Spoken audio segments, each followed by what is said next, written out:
But yeah, getting to the topic of the show, Gray, thank you for your patience in getting to the news. Sorry that Hey man, Nintendo stuff. I mean, that's what y'all are all about. It's all good. And you know what? I'm actually sitting here and I'm making my what you call it here Your little me. my yes my Mitomo. Yes. oh That's yeah, awesome. we added another person to the Mitomo army. All right. Let's see here. So I got my picture. I'm gonna put my nickname here. This will well. Okay. All right. Well, I'll do that later. No problem. That's awesome. Thanks for that. Thanks for Hopefully, giving me something else to be addicted to. Appreciate that. yeah, no, it's so awesome. We're super excited to have you on there. We'll have to hopefully Nintendo now will officially sponsor us as recruiters for the Mitomo Nation. But no, thank you once again so much for being on, Gray. And Sure. we're gonna get down to the interview portion, and we kind of want to go about this in such a way where it really give you a lot of free reign to talk about Operation Supply Drop, but obviously like kind of ask questions and stuff. And I thought we could go ahead. You touched on it earlier, and we're a little bit familiar with the organization. We've read a few blog posts. We've looked at your website and checked out some of your tweets and stuff. But there's still obviously, like you were saying, a lot to cover and a lot that you guys do to help out the veterans and stuff and supply these games. And so, if you want to maybe just reiterate what you did, like what you said in the intro and stuff, but maybe Sure. kind of give like what your elevator pitch would be for Operation Supply Drop and maybe why people would be interested in learning more beyond this episode of Koppai Podcast. Well, other than the fact that we're awesome, let's just start right there. Um, so obviously, I'm pretty passionate about what it is I do, and as a community manager, my job is to, well, obviously manage the community, but also to talk to people about what it is that we do as a mission. There are a lot of us who are paramilitary. We are veterans, and we realize that when we get out, there is not a whole bunch for us to do to get together as veterans. Imagine being so you're in college, so you'll understand this. Imagine being in a fraternity that is all encompassing. You are in that fraternity 24/7. Okay. Yeah. And you're in that fraternity for 4 years. Just as an example. When you get out of college, you're not going to know what life is like without that fraternity. Yeah. And so one of the things that we do is we do things with the teams. That's what we call local organizations, local parts of Operation Supply Drop. And we get together with veterans and civilian supporters, and we help reintegrate everybody. So it's kind of like if we were all in the same town, all right, and we had a team event coming up. We try to do one a month per city, and we have about 40 cities, and that's worldwide because we're not just U.S. troops that we help. Oh, nice. I'll touch on that in a minute. But so let's say we get together. So we're going to go and we're going to go bowling. We're going to go watch a movie. We're going to go to a museum, or we'll go watch a basketball game or something like that. We're going to get together and we're going to do something together. And it doesn't have to be veteran focused. It just has to be inclusive. So if we have veterans who have disabilities and they can't go bowling for some reason, okay, obviously that would not be something that we want to do. Yeah. So that's the teams. That's one of our things. We already talked about the supply drop. That's the cool thing. That's what gets everybody in the door. Yeah. But we actually have three main programs. So we have supply drops. We have the teams that we talked about, and we have something we're going to be doing shortly here, which are called thank you deployments. Okay. And this is how I put it. It's one way to say thank you for your service. It's one thing to have a bumper sticker that says we support our troops. It's one thing to have a yellow ribbon, green light bulb, whatever it is that you do to say that we support the troops. It is absolutely great that you do that. But I put the challenge out there and say, what are you actually doing to support our troops? Because just saying it doesn't really do anything for any of us. Yeah. I mean, lip service is great and it makes you feel good, but what have you actually done?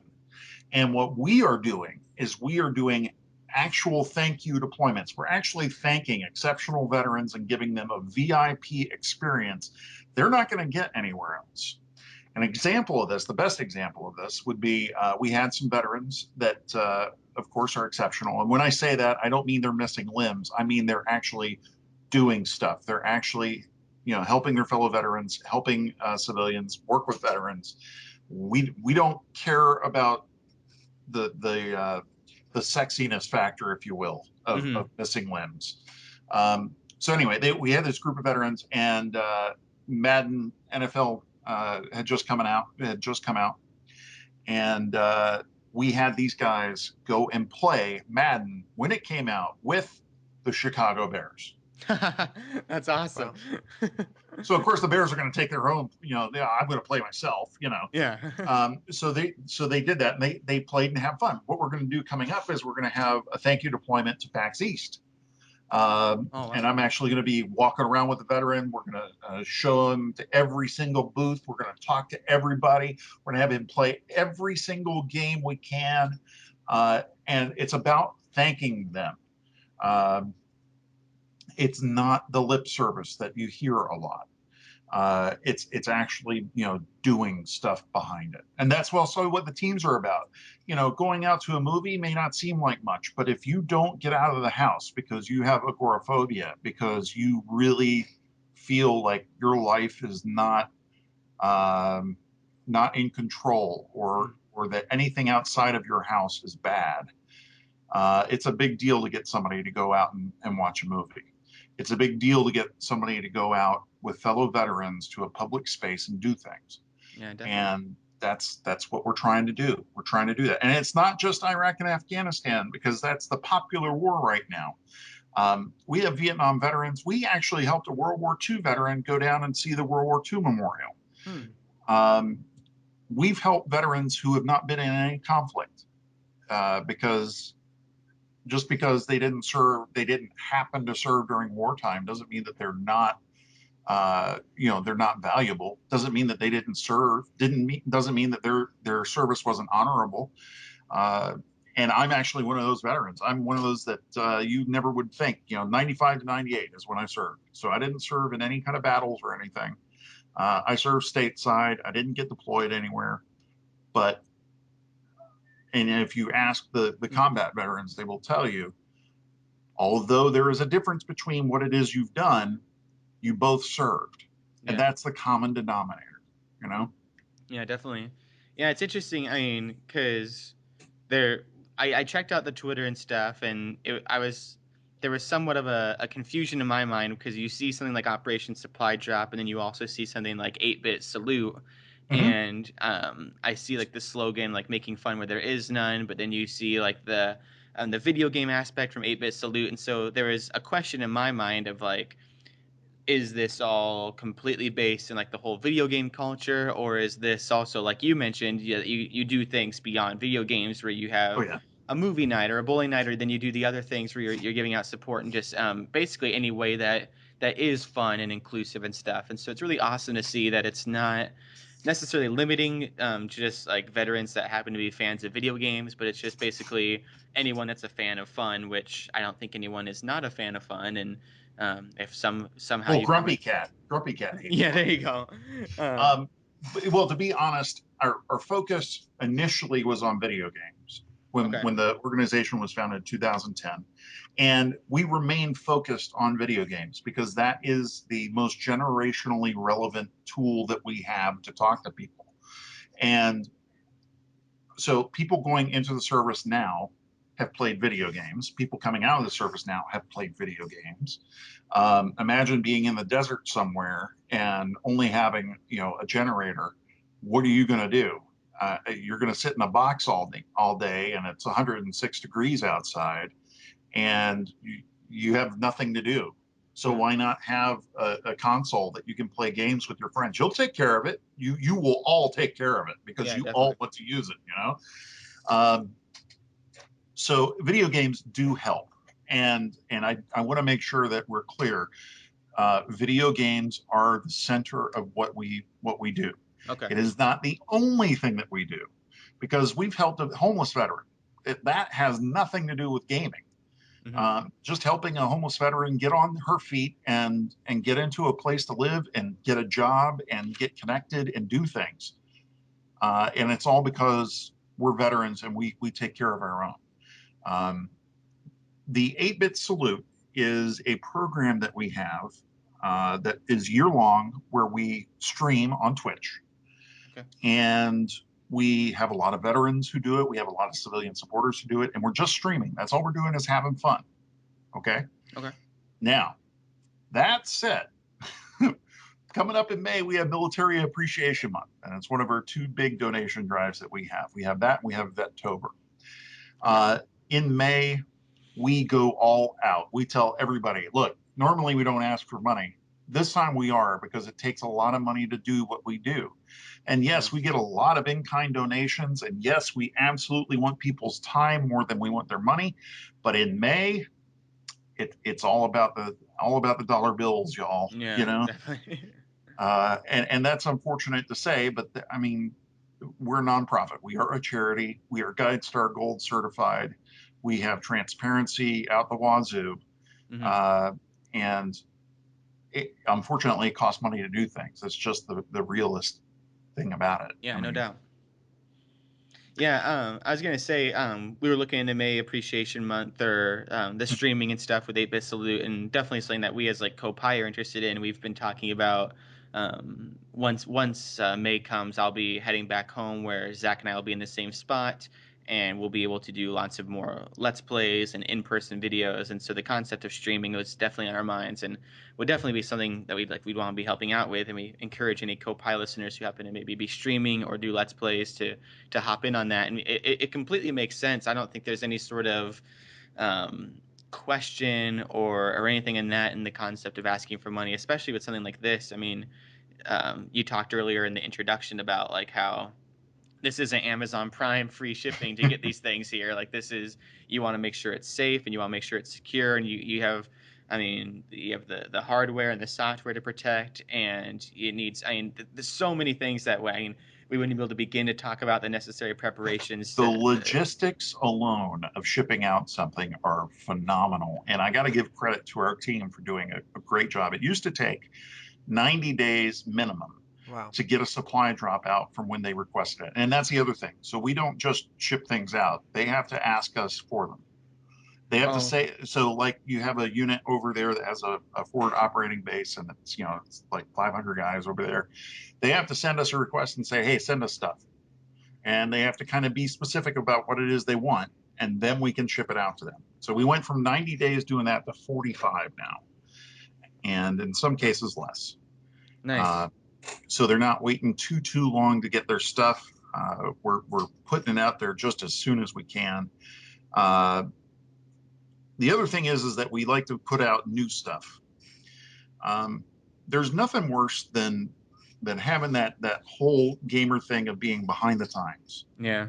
of playing old stuff because you don't have the money to play the new stuff.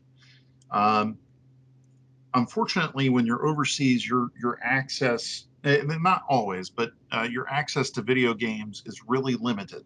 Yeah. And you're not going to get like the new Fallout game. You're not going to get the Division. You're not going to get any of that stuff because it's not over there. Nobody buys it because there's no market. So we have to get new games and we have to send those games overseas. And sometimes that takes money because not all of the, there are some publishers out there who actually want to make money. I know it's crazy. Yeah.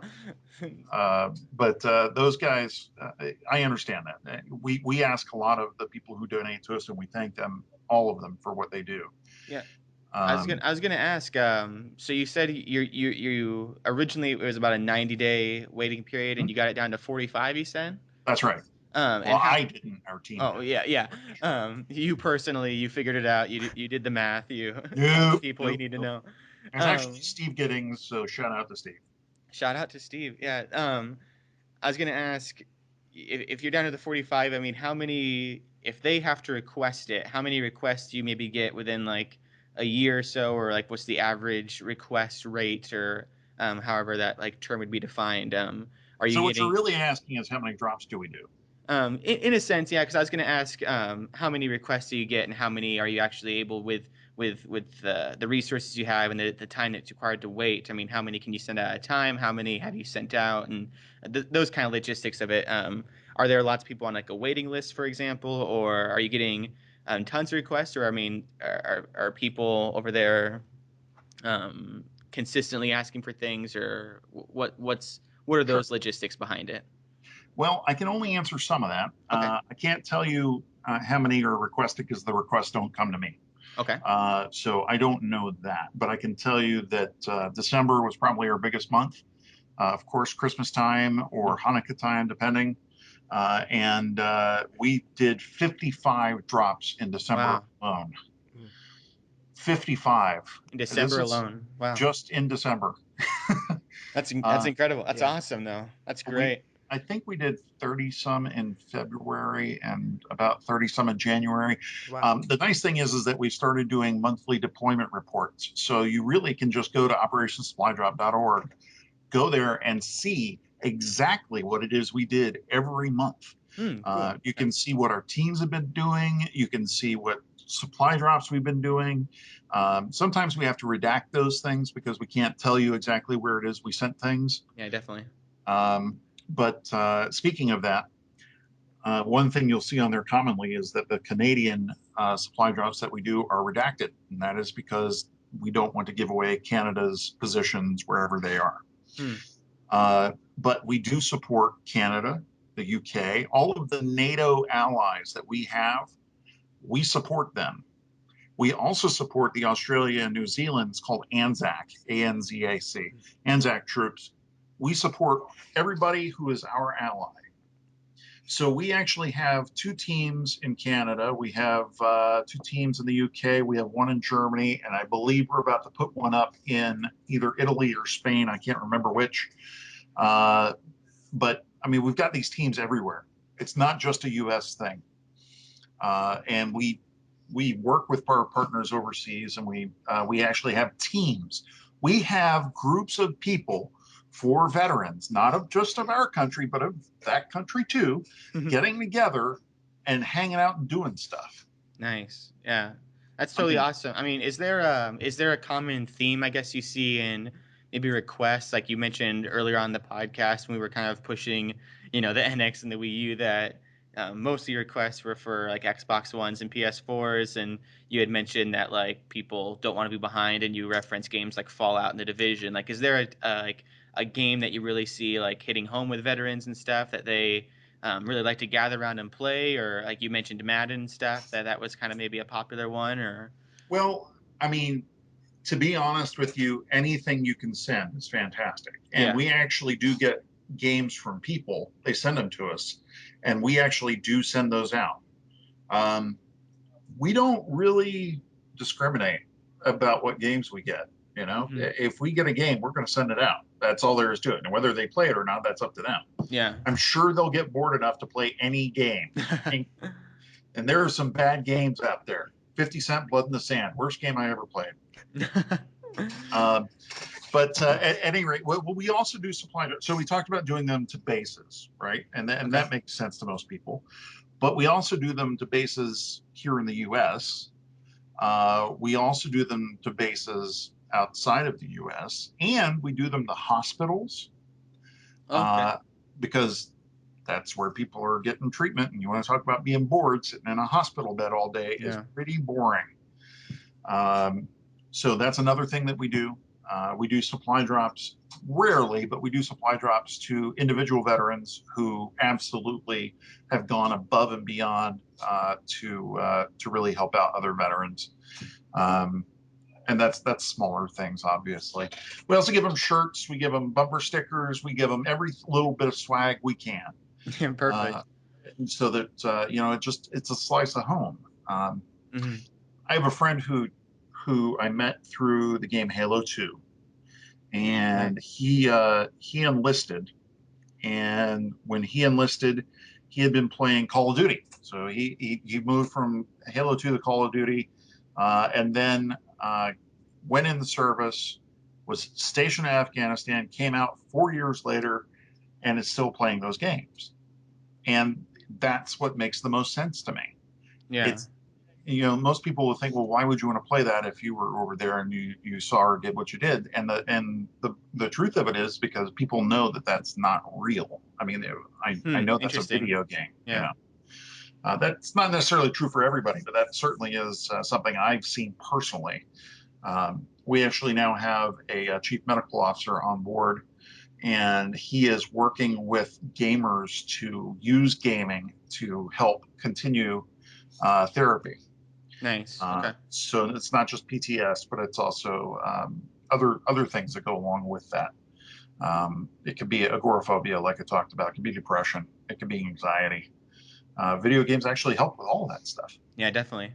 Yeah, I'm studying right now in my university just the media and the theories behind media, and one of them is like the social cognitive theory and stuff like that about how like for the longest time the social cognitive theory was used behind the concept of if you play violent video games you become more violent, but recently studies have been really pushing the aspect of, well, if you play this kind of video game, it can also make you like happier. It can make you learn more about this cognitive skill or this puzzle or get your mind off this, and can be used in lots of positive ways for, like you said, therapy treatments and that sense of home and so many things in the brain that can help with that. And Well, if unfortunately, you really want to get into it, I mean, it does release endorphins and dopamine.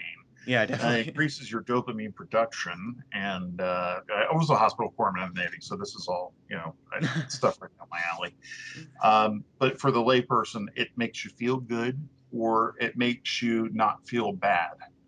And Yeah, that sometimes is more important than trying to feel good. yeah, Uh, definitely. but at any rate, so that's what we do. That's why you should support us. That's why if you're a veteran or not a veteran, you should be involved with us. I can say that we have many veterans who are working with our organization, and that's usually the best tell Mhm. of how good an organization is whether or not they have people that are supporting them who are actually part of their census, as they would call it. Um, we have we have more veterans than we have civilians, which is really weird because we're outnumbered quite a Yeah. bit. Yeah. I believe the last stat I saw said there are 8 million veterans total, and if you consider there are 450 million people in the U.S., Yeah. Yeah, yeah. A little outnumbered, yeah, but yeah, that's crazy. yeah, but no, I mean, definitely. I mean, if those 450 million were, like you said earlier, like kind of really putting actions behind their words. I mean, I don't know how many, like you said, bumper stickers and times you hear like support the troops and stuff. But I mean, if people were to really um, put the action behind that, and not to like kind of It's not a put shaming yeah, thing. not yeah, Yeah, not to shame them, not to put them down or anything, but to really just like encourage, more of an encouraging thing to be like, yeah. imagine what you could do if with like the whole May Appreciation Month. If you were just to put, I mean, we're very familiar with the concept of even $1, like with our whole Patreon thing. Like $1 can do so much for someone. And I mean, if you were just, I mean, if like you said, the 450 million were to do that, then you have the 8 million or so troops and stuff. I mean, you have it would just be more than enough to give the relief and the fun that can make all the difference in the world. And unfortunate, we're running low on time. There's honestly a lot more questions that kind of stir in my mind. We'll have to have you on again. Sure. Maybe later on in May or something, we can work something out to really drive home in the May Appreciation Month. But and by the way, Zach, I'm so sorry if you had any questions that you wanted to ask, but That's fine. okay. We still got about 5 minutes by my clock. I don't know about yours, but Yeah, I no, still got a definitely. few I, minutes. I wanted to, one of the final questions I wanted to ask was we've kind of talked about how video games in the past, like you talk about some of the previous hardware and what's been done. You talk about the current hardware with the modern technology and how that can help people, and just like a console and the vast array of games out there. I kind of want to look ahead at Operation Supply Drop, and if you have the vision or something for the future, I want to kind of ask maybe specifically. I mean, we mentioned earlier in the podcast, you have the NX coming out, we have PlayStation VR coming out, we have the HoloLens coming out, and we have these new technologies, especially associated with gaming, coming, where people can experience and play games in a new way. Where the NX is very much so focused, people are assuming on the concept of dual screens and being able to take a game wherever you go. You have VR, which is completely immersing you in a world. And I kind of want to ask, maybe even more so specifically with virtual reality, how you think that could affect something like the Operation Supply Drop, where you could send in a VR unit and a troop could potentially be back home for a moment, or be in Skyrim all of a sudden, and like, I mean, really be in like an area completely different from where they are, and talk about a way to be, for good or for bad, to be somewhere else for a moment. What do you Yeah. see? Where do you see? I mean, with that So, question and just with Operation Supply Drop in the future, where do you see all that going? uh, from a veteran perspective, I can tell you that it probably would be discouraged because uh, you're in what's called a high operating tempo, right? Hmm. So you're constantly on alert, you're constantly doing things. It's good to take breaks, Definitely, but it's not so good to change your reality.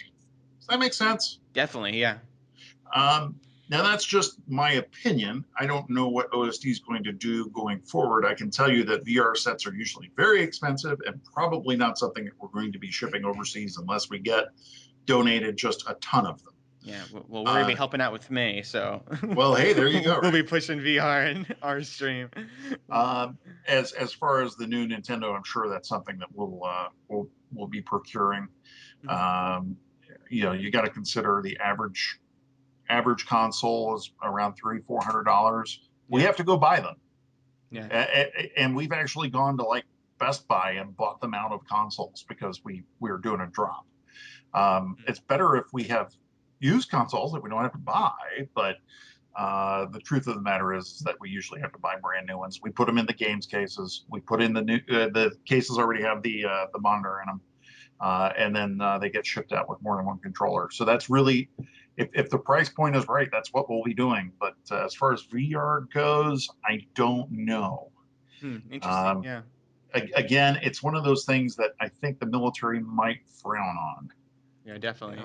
Yeah. Of course, the military likes frowning on everything. So Oh, Zach, were you gonna say something or? No, no, that's fine. Oh I no. was Okay. I was gonna ask maybe about like the handhelds scene. Do you guys do a lot of like drops of Vitas or 3DSs to like individuals? no, No, No. not really. no. And here's why. So you're in the middle of a desert. Right. How good of a case can you possibly have for one of those systems? Yeah. Yeah. I mean, cell phones are pushing it, you know, Yeah. uh, games cases are pushing it. Yeah. So, Hmm. Yeah. I was uh, worried. I was worried because you said you started in 2010, so that was probably after the whole Xbox Ring of Death sort of thing, where Xboxes were getting heated, like overheated left and mhm. right. Like probably wasn't too much of a problem for Operation Supply Drop because I think if you're doing supply drops after that, probably wasn't too much. I mean, but do you have, I mean, probably like you just mentioned, there are still situations where you have a PlayStation overheating, or are they usually pretty good about that? Well, the overheating thing that happened with the Xbox actually had nothing to do with heat itself. It had to do with the internal machinations of the Yeah. Xbox. Mm. No, they deal with it just fine. I mean, Okay. they work with it, man. You know, if it's 106, it's 106, and they just make it work. Yeah, protected PlayStation 4 at all costs, and you kind of mentioned that they, yeah, if they have that console, that's like they're all going to work together and share the time to do it, and so also kind of I guess maybe goes back to maybe why they wouldn't have the handhelds and stuff is you send someone a 3DS and only one person can use that at a time, where four people can gather around and play, like I mean like you mentioned Madden or something, and Hmm. have Super the so Smash Bros. yeah Super Smash Bros. I wonder if that's By the so way, I know it's not a Nintendo game, but I give a shout out since you mentioned Super Smash Brothers. Brawlhalla. If you're a Yeah. PC gamer or a Mm. PS4 gamer, because it's coming to PS4 soon, Brawlhalla, Brawlhalla. fantastic game, and they gave us thousands of codes to give away to troops. Oh wow, So yeah, Hmm. awesome. yeah, we got to give them some love. No problem. Yeah, yeah. It's interesting. I wonder, and once again, I wish we had more time to talk about it. I wonder, do you? I guess maybe the final question is: do you have like any sort of? Is there problems with that with local cooperative play? Because you have, I mean, PlayStation and Xbox. I mean, do they have to have like LAN parties or like online like connections, or how does that work? Because I mean, with the Yeah, PlayStation 4, for example, there's very few games that go beyond maybe 2 players, if they even have 2 players as an option nowadays. It's more so like online based. While sure. Nintendo, for example, Nintendo is like the bread and butter of local play, sit on the couch, have 4 people with a Wiimote, everyone playing together. Yeah, couch co-op is always a great thing. Unfortunately, they don't have very good internet sometimes. Yeah. Sometimes they have great internet. It really just depends. Uh, they usually end up landing things if they have to. Okay. Yeah. Well, yeah. I mean, so many more things I'd want to ask about, but I mean, we'll have to have you back on and stuff in May, and um, get more information for the stream and stuff, and we can talk about that after the show. But yeah, thank you once again so much for being on. Absolutely. You are actually, I believe, yeah, the very first special guest on Koppai Podcast, Ah, episode 17. So you are making history for the Koppai Productions, and ooh. we are just so honored to have you as our first guest, Yes, and thank you. really a cool topic to discuss.